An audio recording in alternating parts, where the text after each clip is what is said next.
Assalamualaikum warahmatullahi wabarakatuh.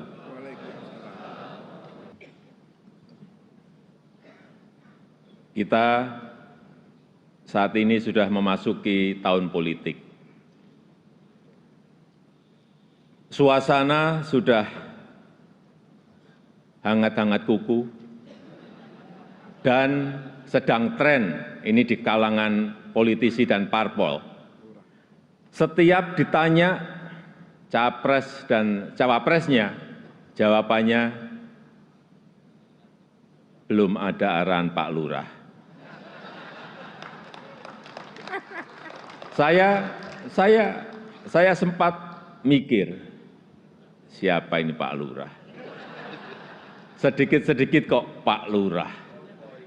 Belakangan saya tahu yang dimaksud Pak Lurah ternyata saya.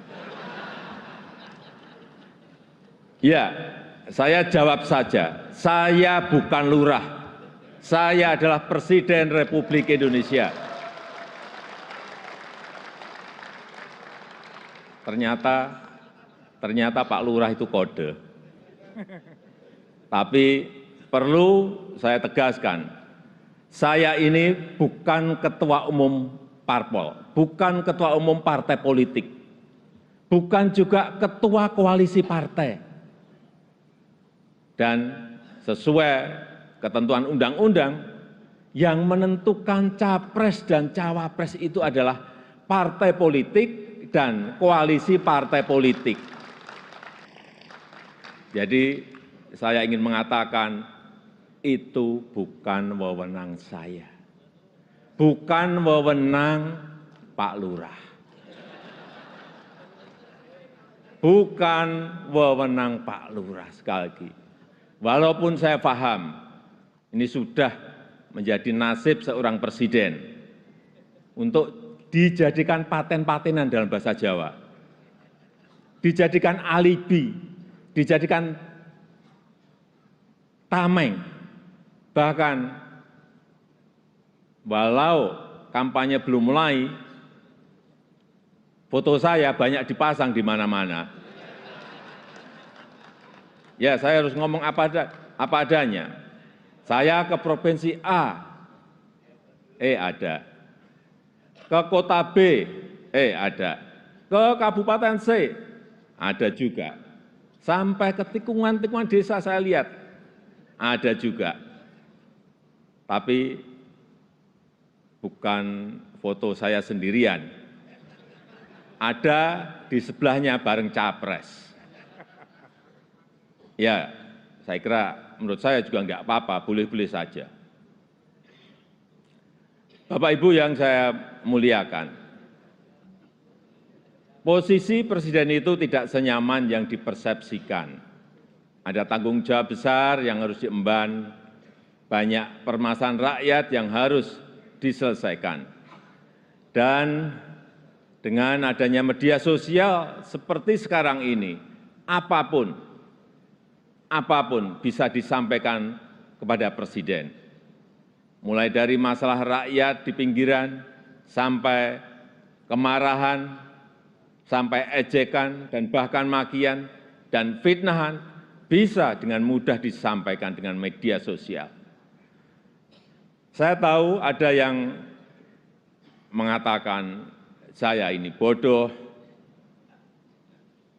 pelongo-pelongo, tidak tahu apa-apa, Fir'aun, tolol.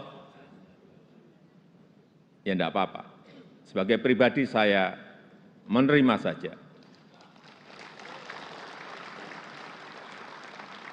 Tapi yang membuat saya sedih, budaya santun dan budaya dan budi pekerti luhur bangsa ini kok kelihatannya mulai hilang. Kebebasan dan demokrasi digunakan untuk melampiaskan kedengkian dan fitnah. Polusi di wilayah budaya ini, sekali lagi polusi di wilayah budaya ini sangat melukai keluhuran budi pekerti bangsa Indonesia yang besar. Memang tidak semua seperti itu. Saya melihat mayoritas masyarakat juga sangat kecewa dengan polusi budaya tersebut. Cacian dan makian yang ada justru membangunkan nurani kita semua, nurani bangsa untuk bersatu menjaga moralitas ruang publik, bersatu menjaga mentalitas masyarakat, sehingga kita bisa tetap melangkah maju, menjalankan transformasi bangsa menuju Indonesia maju, menuju Indonesia emas 2045. Ini yang bolak-balik saya sampaikan di setiap kesempatan, bahwa Indonesia saat ini punya peluang besar untuk meraih Indonesia emas di 2045, meraih posisi jadi 5 besar kekuatan ekonomi dunia. Kita punya kesempatan, dan tidak hanya peluangnya saja, tetapi strategi meraihnya sudah ada, sudah dirumuskan.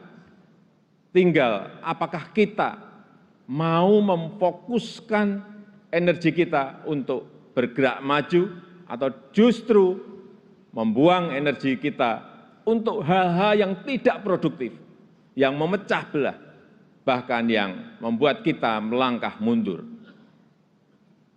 Bapak, Ibu, saudara-saudara sebangsa dan setanah air, para hadirin yang saya muliakan. Bonus demografi yang akan mencapai puncak di tahun 2030-an adalah peluang besar kita untuk meraih Indonesia emas 2045. 68% adalah penduduk usia produktif. Disinilah kunci peningkatan produktivitas nasional kita.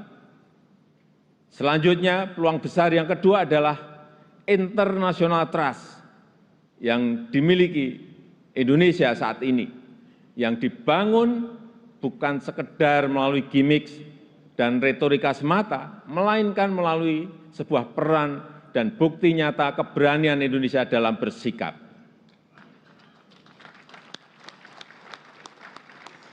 Momentum presidensi Indonesia di G20, keketuaan Indonesia di ASEAN, konsistensi Indonesia dalam menjunjung HAM, kemanusiaan dan kesetaraan, serta kesuksesan Indonesia menghadapi krisis dunia 3 tahun terakhir ini telah mendongkrak dan menempatkan Indonesia kembali dalam peta percaturan dunia. Dan di tengah kondisi dunia yang bergolak.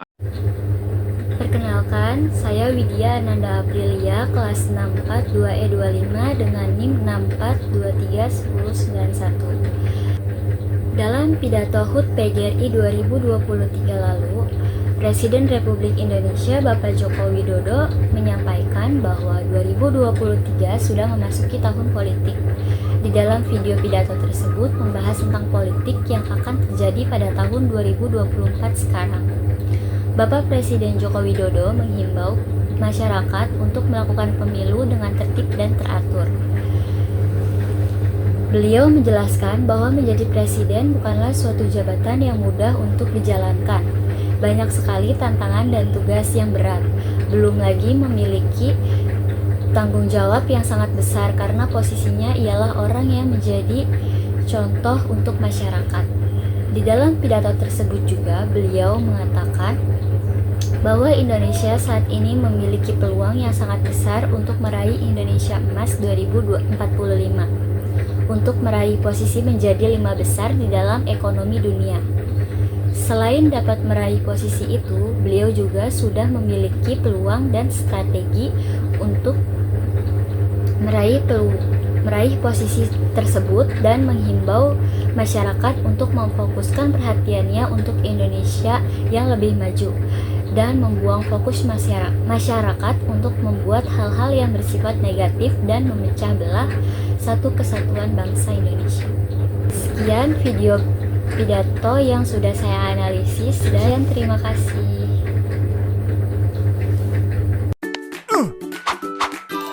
Oh wow!